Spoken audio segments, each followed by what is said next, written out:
Hey guys, welcome to Alive and Sober. It's Friday, and you know what that means. Big episode. So today I'm talking with my longtime friend, Doug. Yes, he's back again. He's way smarter than me. Although, if he's watching this, not really. We're talking about what happens after you find God in recovery. We get into surrender, control, faith, and how a real relationship with God is built through action, not perfection. This conversation is for anyone asking, I found God, but now what? Check it out. Welcome to Alive and Sober with Reno C, where real life, recovery, and faith collide. Hello, and welcome to Alive and Sober. In case you don't know, I messed up the name of that approximately 4 times before I finally got it right. Here we talk about God and sobriety, and I'm welcoming my friend of 40 years, Doug, back. He did the last episode for us, and he drove all the way from Kentucky, so I'm going to keep him for another one. Plus, he's a wealth of knowledge, and he makes me look smarter. Today, we are going to talk about the basic rundown of it is when you're in recovery and it's, I found God, now what? Right? As 12-steppers, both of us are, that is early on an acceptance and then kind of, what do I do now? Right? So let's dive right in, buddy. Yeah. So I think you and I've talked about this before, that for a very long time in my life, I, for all practical application, I was God in my life. I believed in my own thinking. I believed in my own self-will. We joke about being at military school, but I think it all really kind of started there, because, you show up to, you wouldn't know anything about this, but you show up to formation on time. I have a sleeping disorder. Yeah, you polish your shoes, you do what you're supposed to do. Yeah. And then you get what you want to get, right? And so I'm basically in charge of my own destiny. And, ultimately that failed, like a crash and burn. Well, a crash and explode type of way. Right. And so then, suddenly I look around and I, while I wouldn't have ever said consciously that I am God, it wasn't a far stretch for me to believe that I had behaved that way. And so, by God, you mean in control? In control, yeah. Right. I was the center of my life. Right. Is a better way of putting that, yeah. Right? And so to define that, and boy, that didn't work out real well, Reno. No, I'm with you. And anyway, so I show up really broken, and having come completely apart at the seams, and now there's so it wasn't a far stretch for me to get from it's not me. That was blatantly obvious. Right. And then all of a sudden, so my journey looked a little bit like, well, I don't know what it is. I'm cool with God. I learned about God as a kid, and the concept makes sense to me. I've just never really had any kind of real relationship. And so, check. Okay, it's God. Right. And we're going to do this, right? And I do prescribe to the idea of higher power. I don't like the doorknob theory, because I do think that we have to go a little deeper than that, particularly right out of the gate. But anyway, I was 38 years old, and I had turned my back on God, 24 years ago. So I had 24 years of just not having any kind of a relationship or understanding or working, study, none of it.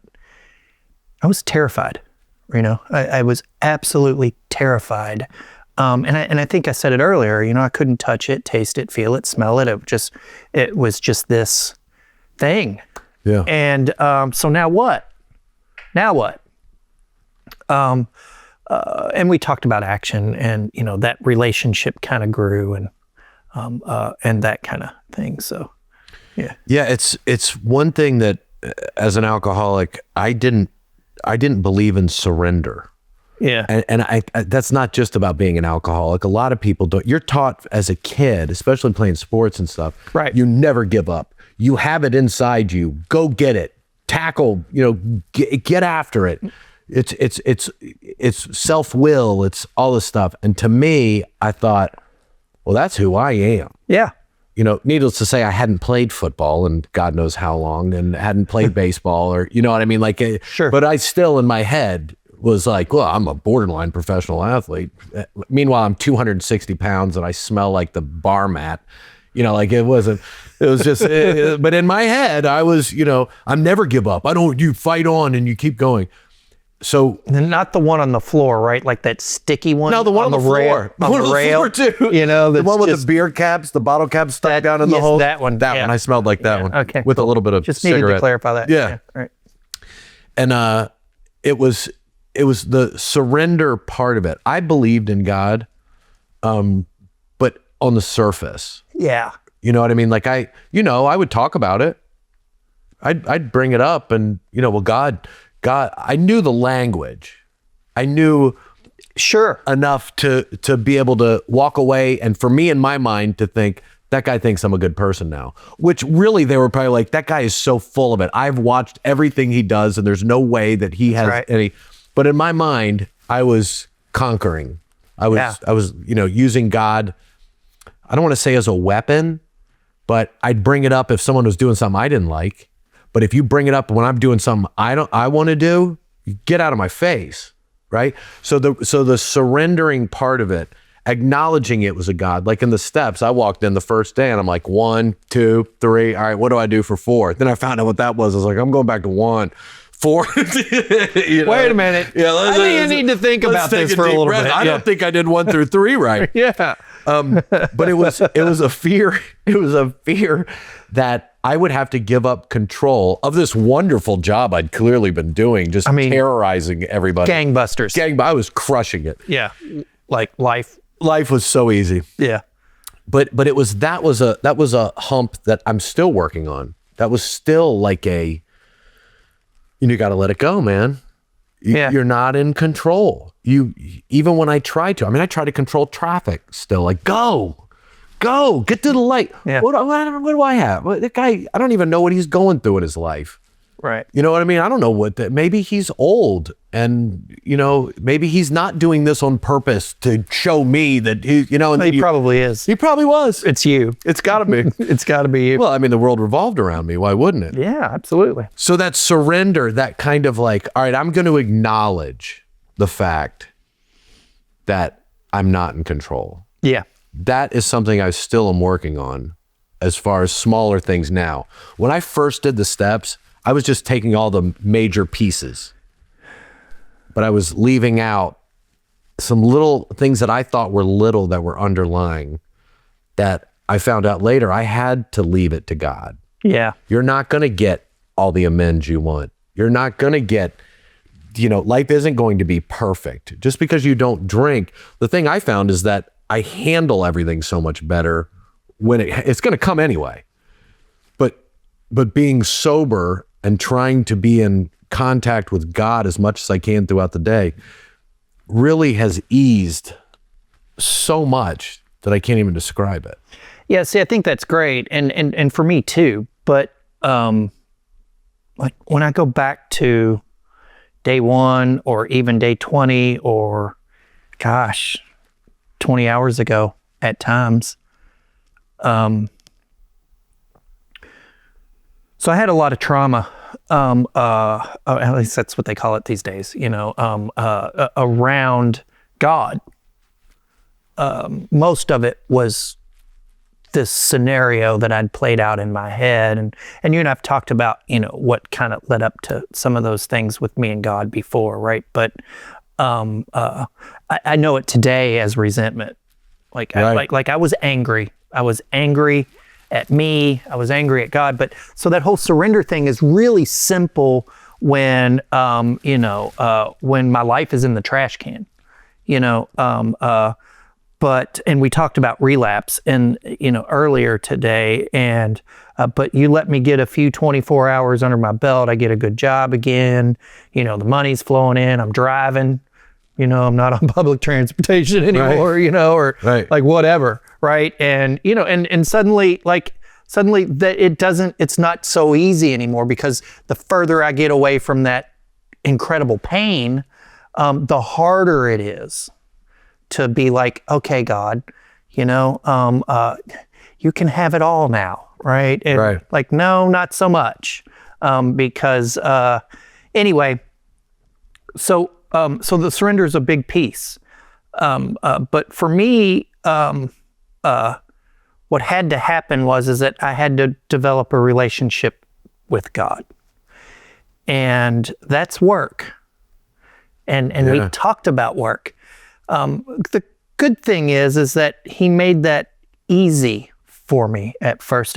There's that concept of when you take one step towards God, God will take 2 steps towards you. And that's exactly how it played out for me. Because you're sitting here, Reno, with a guy that was afraid of everything, including God. But I was also mad at God. And I couldn't deny God, but I didn't want anything to do with God. And I was certain God didn't want anything to do with me. Right. And so really, so the now what is to build a relationship. Well, I'm still not quite ready for that. I still have to be able to touch, feel, and all of that. And so I'm really grateful that God works through people. Yeah. And so God put people in my life that I could form a relationship with, because at the end of my addiction, I was incapable of forming relationships. Again, because it was all about me. We joke about it, but it really was. Oh, I'm with you. I was the same way. And so, man, so that's really kind of how it works for me is in the beginning is, okay, you've got the surrender. And then the now what is, all right, we've got to form a relationship with God, which is something that I don't really know how to do. Just ask my kids. Right. Right. Anyway, you get the idea. Yeah. Yeah. Yeah. It was, there's also this thing that I hear a lot, and I used to do it, is use the church in the same concept of God. Like I would go, those people are hypocrites. I got wasted with that dude last week and this and that in the church. And if you know what happened to me at the church and the church. Okay. And I try to stress that what I found is that they're separated. Now, I'm in a church that I attend that we're doing this in, right? But my anger at the church, I had to figure out, was actually anger at the people. And as we talked about earlier, people will jack everything up. That we are humans. We're so, what's the word? Stupid. Like we're just running around and we're talking and we're this and that and I would pick out what I wanted to use to fight that off, right? Like, oh yeah, I believe in God, but the church and this church and that church and this person and that person, and pick and choose. So I tell people, I'm like, before I really got to know God, I found him in the rooms of recovery. Yeah. Before I started digging in the Bible and going to church. Yeah. Right? Same. You know what I mean? So it's a weird thing, because most people that I talk to outside of recovery are like, well, I started reading the Bible and then I found God. I was flipped upside down. Yeah. I was feeling God while I was crying out, like, make this stop. I'm dying. That I had to, it was lucky for me. I had to make my relationship with God before I started. So I didn't have all the Bible stories and the things, because I didn't know them. And I knew little ones, but Ish. Yeah. Yeah. Heavy on the ish. 3rd grade kind of Sunday school. Jesus loves me. Right. Yeah, right. Let him sit on attack. Oh, sit on attack. Because if the devil want to go, make him sit on attack. You know what I'm talking about? Okay. Yeah. Bring it back in. So I had a little bit of coffee this morning. A little bit. A little bit. A little bit. But it was kind of a gift that I found him first, so I couldn't use the faults of people around me to blame it on. Yeah. I was in a place where everybody was in deep trouble. Yeah, see, that's the brilliant thing about this, though, man, is that, like, you talk about that surrender, and, well, it's really not quite brilliant. I mean, we're particularly hard-headed, you and Right.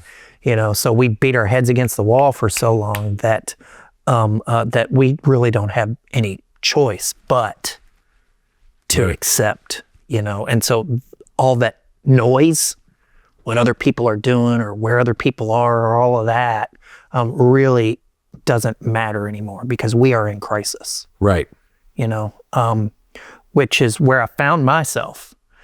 You see, I had to push all of those other things away from me so that I would have that, and we've talked about my God-sized hole before, so that I would have that opportunity for my opinions and my fear and all of that stuff, because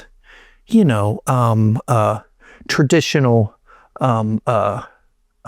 spirituality and religion still, to me, kind of remains like almost like a third party thing. Right. And when I approach life in that way, like if it's a third party thing and it's hanging out here, I go to church on Sunday, I do this and that, it remains this thing over here that's pretty and nice, and when I want to, I can put that suit on Right. and wear it and do all of those things and line up and look just like everybody else and do all of that. But it's kind of like that, it's kind of like the idea of going to a 12-step meeting. It's like, that's fine for that hour, but what about the other 23 hours of the Right. day? So when I'm faced with that ultimate choice that it's not me, it is God, that much I know. I don't have a relationship with God. I've got to do it. And so luckily, I'm not very bright, and so luckily, as I mentioned, God makes that really easy for me. Now, of course, I'll get in my head and make it real, real difficult. Right. But it's really actually quite easy. And so there's this someone taught me this. This is not like my genius here. But there's a natural way that we as humans learn and grow and change. And so we all gather information at all times, Right. constantly gathering information. And then we just get forced with, or we come to points to where we have to make decisions, right? And usually we make our decisions based on this information that we've gathered. So I don't feel good, I'm anxious, people scare me, I'm angry, this or that. Oh, if I take a drink, I feel better, right? So I've got all this information, Right. and so I've got to make a decision. Well, now, we talked about relapse earlier. So now I still have a decision that I have to make because I'm gathering all this information. Well, you know what? Like, I'm seeing these people that they're happy and their lives are changing, and I mean, hell, that guy's got a car. Right. Yeah. I mean, I'd like a car. Yeah. But there's, I mean, I wish I was joking. Right. But the thing is that, so I gather information, I make a decision. And then when I make a decision, was it Einstein? You take an action, you get a result. Maybe it was We Einstein. went to school together, and No idea. yeah, it was Maybe Einstein it was Newton for sure. One of those It guys. was Newton or Plato. Yeah, player. Yeah, Homer. It was Homer. It was Homer. It was Homer. Anyway, like, you get a result. Okay. And so, like, the result that I was used to getting was, take a shot. I get warm inside, take another shot. Suddenly you're easier to talk to, take another shot.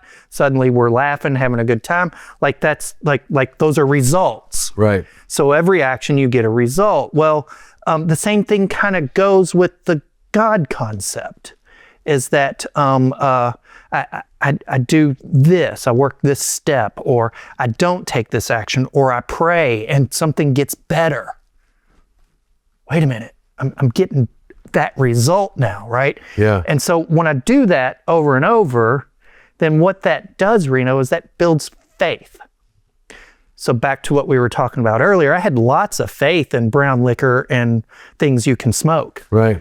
Because I feel a certain way. I do this, magic. Yeah. You know, I mean, they talk about like, you know, faith is kind of like turning on the light switch. We just believe the light's going to come on, right? Yeah.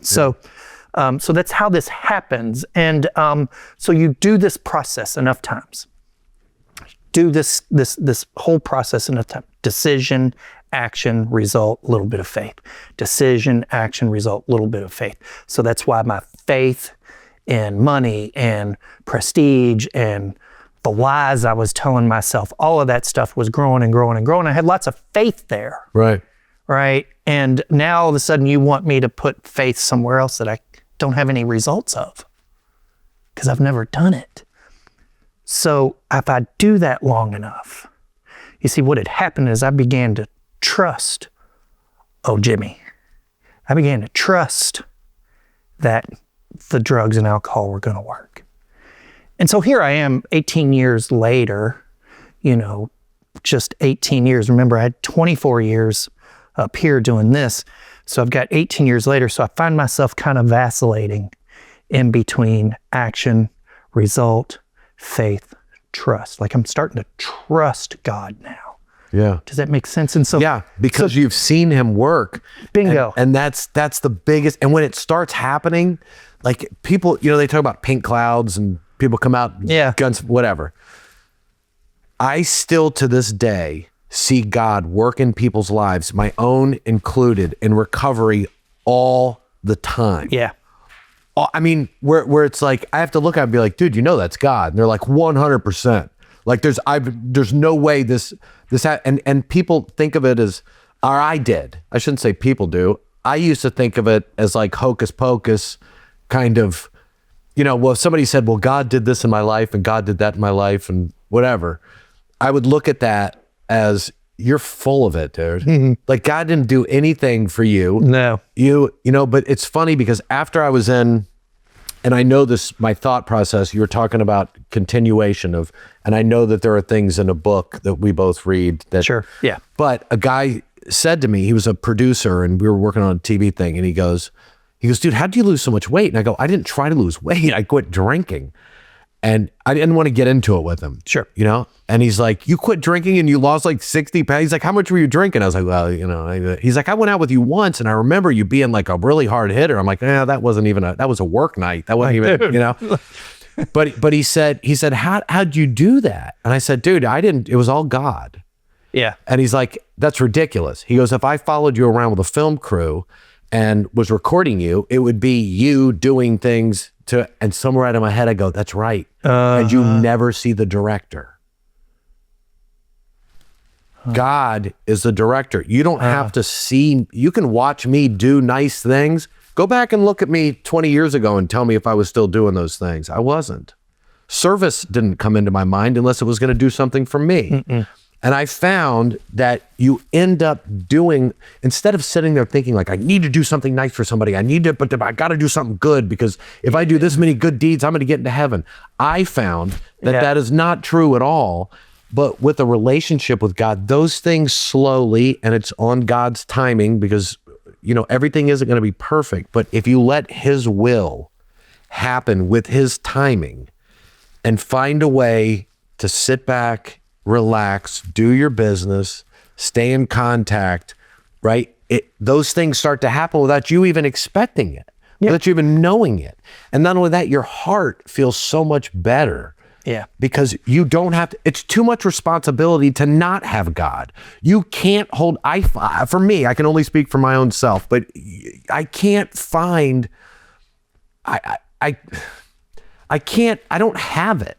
I don't have the ability to try and run around and control everything like I tried to for so long. I was having anxiety attacks every day. I was a nightmare to be around. I was sick. You know, no human being can do it.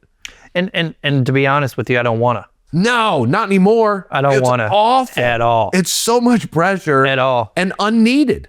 Totally unnecessary. Yeah. And I don't know about you, man, but like, for me, one of the things that's really kind of brilliant is that like, I don't know how it happens for you, but like, people talk about God's will.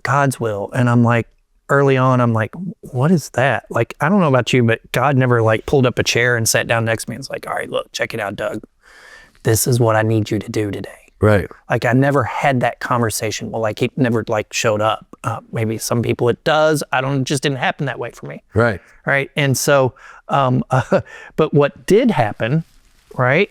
Rather than having that conversation is that I did certain things and I got certain results. And then I started to build that relationship to where all of a sudden now I can see God working. I can see God doing things.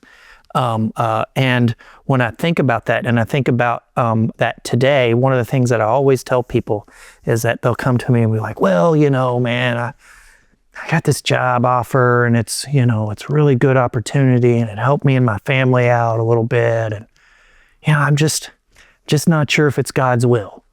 Well, I don't know either, bro. I really don't.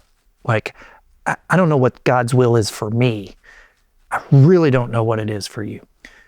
But what I do know is that everything in my life that has turned out in hindsight being God's will was really easy. Yeah. Just real easy. Just get out of the way. The harder I have to work at something, the more likely I'm controlling, I'm fixing, I'm managing, and the less likely it's God's will. Like, I have to work really hard at my will, but God's will is just easy and natural. That's what I mean. Like, dude, like, I don't want it anymore. Now, Yeah. you let something get threatened. What is it you said earlier? Keeping what I got or getting what I want. You let something, no, I'm going to kick into gear. Watch. Right. Me too. Yeah. I keep looking back at stuff and there's a reason why you can't experience this until you've experienced it. Yeah. But looking back at things that I tried to control the exact end to whatever it was, where I was like, I'm going to make this happen and I don't care what I have to carve out or chop up or who I have to cut out of my way, but I'm going from point A to point B. All that stuff sucked. Like, to me, God's will is if you can find peace and quiet in your own mind, you'll be guided. Now, what I would do is I'd kick it out if I didn't like it. You know what I mean? Or if it wasn't convenient. Convenient. Didn't fit my narrative. Didn't fit my schedule. Yeah. I got way too much going on to do that. To get up and go drive another alcoholic to work, do they not know who I am? Yeah. Oh, that's cute. That's cute. Yeah. You guys do that. Yeah. I'm over here. I'm so sorry you need that. I don't. Right. But as soon as I don't do it all the time. I'm not trying to make myself out to be some saint, but when you do it, I've lost it 5 times already today. What is it? 2:00. when you do it and you do it for the right reason, right? Yeah. And when I look at how Jesus lived his life, I'm just trying to be I don't not think I'm going to be Jesus or anything like that. But if I can stay in constant contact through prayer and meditation or however you do it, in a sense, things seem to fall into place that are better than what I ever would have thought about. Now, if I'm chasing something for the wrong reason, that will get smacked back in my face. Every time. Money. Every time. I'm doing this for nothing but money. And you get the money and then you're miserable. It's like, who cares? I can't believe I even just said that out loud because the way I felt for so long. Yeah. I don't have a lot of money. I've never been happier. Like I've never felt more at peace. And it's hard for me to go. I can't sleep at night. My brain is blah, blah, blah, blah, all night long. Yeah. I bounce up out of bed and I'm like, and then a pot of coffee and Yeah. But if I leave myself to those thoughts without including God, I'm a wreck, drunk, sober, high, whatever you want to call it.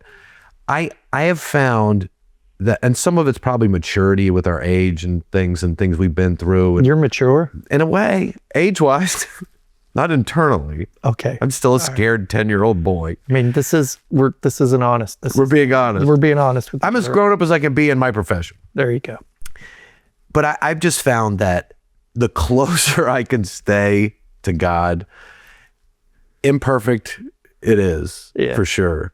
But it does make other things fall into place that I wouldn't have expected or wouldn't have been trying to choke the life out of. Yeah, yeah. And see, so back to this, like, it's easy concept, is that once I got over this idea that I had plenty of faith, I was just misplacing my faith. And then, so that's where like the real work is in the faith. And then, I had people in my ear early on that were like, fake it till you make it. All those kinds of, little one-line zingers that you have. Right. But, for me, it's just really important to think about, like, none of it's going to be perfect. None of it's going to be exactly right. I don't have to have it all figured out. I don't know what it is. And I just got to kind of look, man, there are those that, have particular challenges, whatever they may be, that prevent them from really, I'm struggling on what I'm trying to say here, but to really connect with reality. Let me just say They're incapable of connecting with reality. But at some point in our lives, whether it was our parents, our grandparents, or someone that we loved, or just someone that we looked up to, they have taught us early on the difference between, my granny used to call it yay and nay. Yeah. Like, boy, you know the difference between yay and nay. Right. I mean, just hard stop. And even if it's just, I get to learn a lot of nay, I learn that if I'm able to pay attention. And so it's not real hard, I guess is what I'm trying to say. Is like, it can be simplified. For a very long time, man, I have known the difference between right and wrong. And I always tell people that I've got a really good track record and a long line of experience of doing what's not right. So doing what is right is pretty simple for a guy like me, because I have so much experience in doing what isn't. Yeah. And so if I just don't do that over there, man. Right. Come over here. Come here, Doug. Yeah. Come here. And if I just let him, kind of pull me that way, yeah. like, just don't fight it, right? And so it's not like it's this rocket science thing, Yeah. To take this walk with God. And that's the beautiful thing about it. Back to that thing. I repeat, rinse and repeat, rinse and repeat, rinse and repeat, rinse and repeat. Man, one of the world's leading addictionologists was my grand sponsor. And I'm blessed. But he always kept it really simple. Rinse and repeat. Rinse and repeat. He was a country Yeah. guy. He's like, rinse and repeat, repetition, repetition, repetition. Yeah. That's what he would say all the time. Keep it simple. Do the drill. We talked about the drill. The drill, yeah. And just do the drill. And it just and it kind of works. It works itself out. So, I can. When I failed at this in the beginning, Reno, it was because I tried to make too much out of it. I wanted to be a theologian and what's fun is that today I do get to play that way, right? Like I love, I do like to read and, so all that stuff, like I'm just trying to grab it all, right. and I'm across the board, but let me tell you what, man, I can tell you there are 2 books. I'll allow one to remain unnamed, but there are 2 books that I know for a fact that are divinely written. And this is why. Because regardless of where I am, I can open up that Bible. And today I can read one passage and I will get a meaning from it. And it will be basically because of where I am in this place, time, and present. What I'm experiencing, what I'm feeling, what I'm going through, it will mean something to me. I can read that same passage 6 months, 6 years from now, and I can get something completely different out of it, and it will be absolutely applicable. Yep, they call it the Living Bible. Yeah. For where I am and what I'm doing, which is why this walk is so brilliant. And I guess my point is that today's truth, is okay for today. Yeah. But I gotta keep searching what that next level is for me. And we convolute our minds with our past and with things, and it really is as simple as being quiet and just talking to God Yeah.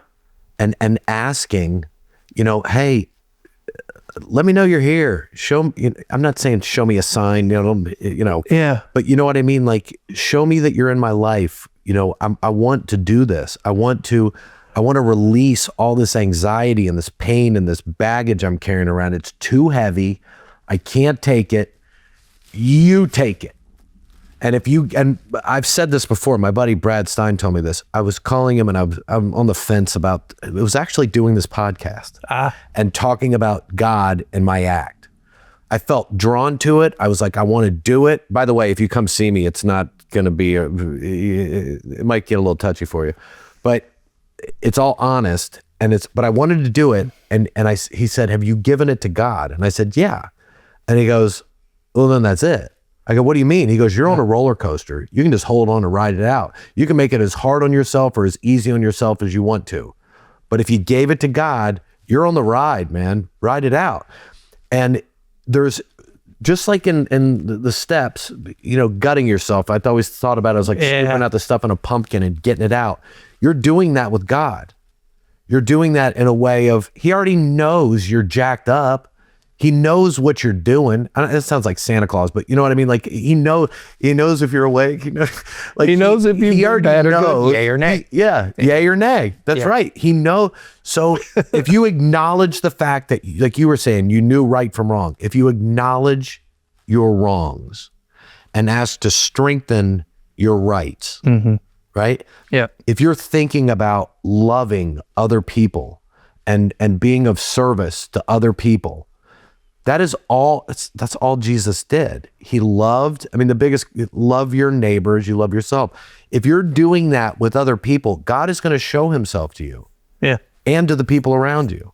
And I used to think that exactly what's coming out of my mouth was the corniest stuff. You heard me growing corny. Up. I can't get rid of the corny. It's genetic. But you know what I mean? Like it really is a truth in my life right now. Beyond anything else. I know that if I go and drink, I'm done. I know that. And I also know that I can't take that responsibility on myself because I've seen myself do what I do when I'm in control. Yeah. So knowing that God's in control and just asking for guidance and asking for forgiveness, dude, that changes my whole day. It's a release. It's like my brain goes crazy, anxiety and da-da-da-da. It's like, wow, you can't do anything about it anyway. Take it. No, you can try. Yeah. You can try. And God totally puts people in your life. It says in the Bible, like if you're searching for God, you're going to find him. Yeah. He's not going to stay hidden from you. But you also should, like you said earlier, look around at the people that God puts in your life. If there's somebody who you're sitting in a meeting with and they seem like they really have it together, that doesn't mean that they do. But if they have a conscious contact with God and talk about it, just go up to them and be like, hey man, what's your deal? What's your drill? Yeah. What's your, how are you doing it? How are you doing it? That's and right. Those little things, those little nuggets that are put out for you, God surrounds us, especially in recovery. We need each other really bad. Like if you get together with a group of your friends, you might have one friend that has something going on. You might have, we need to make sure he's okay. Make sure she's okay, whatever. This is a group of people that everybody's looking around like, we're not okay. No. And I've sat in meetings before and been like, even people who don't drink should have to come in here.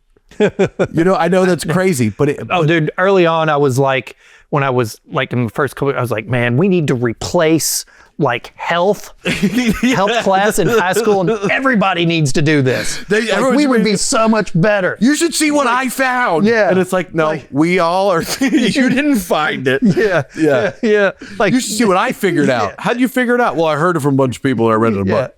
Yeah. Look, I want to share this. I've been listening to you, and I want to because I always like to try to keep this as simple as possible. And you said something earlier that really got me thinking about something that was helpful to me in the beginning. Is that okay? So God, not real sure what that's all about. And so you talked about prayer, and yeah, I love it when I'm like working with, somebody that's just kind of beginning their journey. And like one of my favorite questions is like, so is your prayer going past the ceiling yet? Because that's how it, like you just practice for a little while, like you just pray and it's like, well, I'm not sure where that's going, but okay. And then like when it goes like past your ceiling, all of a sudden it's like, whoa, wait a minute. All right, we're doing something here. All right. So, but I think this is a really important point that I want to make is that prayer is easy because that's me talking. And I think we figured out here in the last couple hours, I love to talk. And so that's me talking to God. Right. But there's this concept of meditation. And I was told very early on that meditation is listening to God. Okay. Now, I'm not talking about, sitting on a pillow, with your legs up, burning incense, right. Doing all that, whatever it is that is meditation, but this is not the meditation that the guys taught me about. This meditation is about paying attention, being present, watching, and learning. And so I saw God working in other people's lives, Reno. I'm praying, it's not going past the ceiling, but I'm seeing God work in other people's lives. I'm like, And then all of a sudden, I'll pray about something. I'm feeling anxious, or I'm angry, or, oh God, I got to go to court, and haven't paid all the restitution, but, I'm sober now, and, maybe they'll be easy on me. And I go in and God, whatever it is. And I'm not talking about that, that foxhole prayer when the blue lights come on. God, you get me out of this one. I'll do anything. I'm going to be so good. Yeah, do anything. So good. That's not what I'm talking about, But seriously, like praying, just like God, if whatever your will is here today, and all of that stuff, and you just literally turn it over, and in genuine present. And you see this relationship building that's going on here, and then I go in, and then it works. See, it'll be really easy, Reno, for me to be like, whew, that was a close one. Man, Judge let me off. Did he? Did he? Yeah. Or she? Did they really let you off? Or is it because you're doing something different? You're living in a different way. Maybe he does care. Yeah. And maybe if I'm doing his will, I love this, dude. Somebody told me this early on. Nothing I say is original, by the way. Somebody You should see my act. Woo! Yeah. Somebody told me this early on, said, man, if you do God's work, he will do yours. Oh, I love that. Dude, if you do God's work, he will do yours. And it will be so easy for me to blow right past that and think it was my work. Yeah. And so that's meditation, homie, is that I've got to pay attention. There's no way I'm ever going to build a relationship with God. If it's just always that foxhole prayer, then somehow I'm involved in that. Yeah. And thankfulness. Like I try to start with what I'm thankful for, even if it's just to start your day off, but starting with what you're thankful for and acknowledging that, I can't just take control and credit for good things unless I'm going to take full control and credit for bad things. Yeah. Like if if something happens and I go, yeah, you see what I did? That was great. But if something bad happens, I'd always be like, look what they did. Oh yeah. You made me do that, whatever it was. Absolutely. But acknowledging the fact that, how am I going to say this? That no matter what happens in your life, like you're talking about a judge letting you off. Did they? Was it God? Was it whatever? I find that I have enough records. No, you can look them up. Google them not. No, don't Google me. Don't. We didn't give your last name. But God will little things happen in that way of when you start being thankful for what God's done. you automatically are turning yourself into, I don't control this bad stuff either. That's the most important thing to me is I'm thankful for my friend Doug. I'm thankful for my son. I'm thankful for his friends that are working on this thing.